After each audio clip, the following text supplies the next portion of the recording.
Nous poursuivons notre émission avec de l'intelligence artificielle et de l'ingénierie. J'ai le plaisir d'avoir sur mon plateau Pierre-Emmanuel Dumouchel. Vous êtes le PDG de Dessia. Et vous allez nous raconter ce que fait Dessia, parce qu'on entend beaucoup parler d'intelligence artificielle, on veut comprendre. Comment ça va ? Alors, très bien, merci beaucoup pour l'invitation. Avec plaisir. Donc nous, Dessia, en fait, on est sur le scope de l'automatisation des tâches réalisées par les ingénieurs. D'accord. En fait, l'intelligence artificielle, on en entend parler sur beaucoup de domaines, comment analyser les données, comment aider des avocats, comment aider tout un tas de métiers. Nous, on est sur l'ingénierie, comment aider des ingénieurs de Renault, de Safran, d'Alstom à aller beaucoup plus vite dans leur développement et trouver des solutions qui vont être un petit peu différentes de celles que les ingénieurs utilisent depuis des années. Ça va être un peu comme un collaborateur qui a des idées un peu différentes et qui va venir comme ça nous injecter des nouvelles, pas de nouvelles énergies, mais des nouvelles idées. C'est pour ça qu'on parle en fait de bot. Bot, c'est un peu un sorte de compagnon virtuel qui est à côté de l'ingénieur, qui travaille avec lui, qui est un petit peu son oreille et qui vient le conseiller en fait sur des idées, sur des solutions en ingénierie. Donc, pourquoi avoir décidé de travailler sur ça ? J'ai passé 10 ans en fait chez PSA, maintenant qui est Stellantis. Et avec mon associé, on avait une forte culture et connaissance sur la partie ingénierie. D'accord. Et on s'est dit, il y a quelque chose à faire autour de l'automatisation dans ces métiers-là. Pas trop de concurrence ?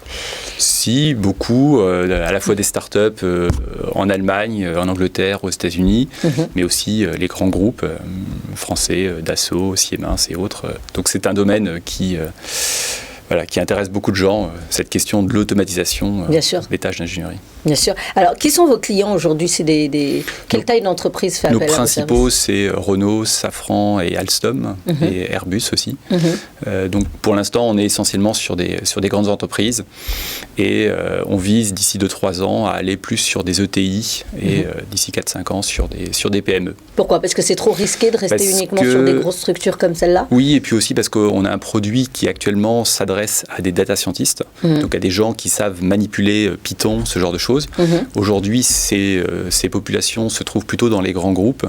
On a en même temps une stratégie de développement de ce qu'on appelle du no-code, faire en sorte que des ingénieurs, que tout le monde puisse développer, et donc plus on ira vers le no-code et plus on sera capable d'adresser ce type de bot, ce type d'assistant à des ETI, à des PME et ainsi de suite. C'est très actuel aujourd'hui le no-code, justement. C'est très actuel. Alors ce ne sera pas non plus l'avenir pour tout. Oui. C'est un peu, il y a tout un débat, est-ce que le no-code va remplacer le code ?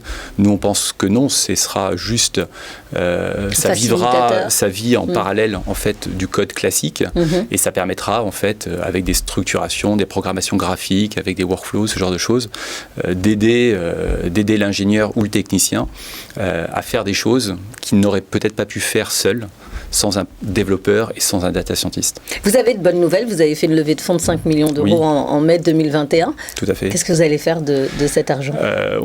On a commencé là déjà à gonfler un peu nos équipes sur la partie développement commercial. Bonne nouvelle. Beaucoup, une petite vingtaine aujourd'hui. Et surtout, notre objectif, c'est d'accélérer sur la France et l'Allemagne et l'Italie. La France reste un marché prometteur aujourd'hui ? Pour l'instant, c'est notre marché sur lequel on est. On s'est développé pour l'instant essentiellement sur la France parce que les ingénieurs ont une façon de penser, les ingénieurs français, latins, ont une façon de penser très mathématique, très analytique.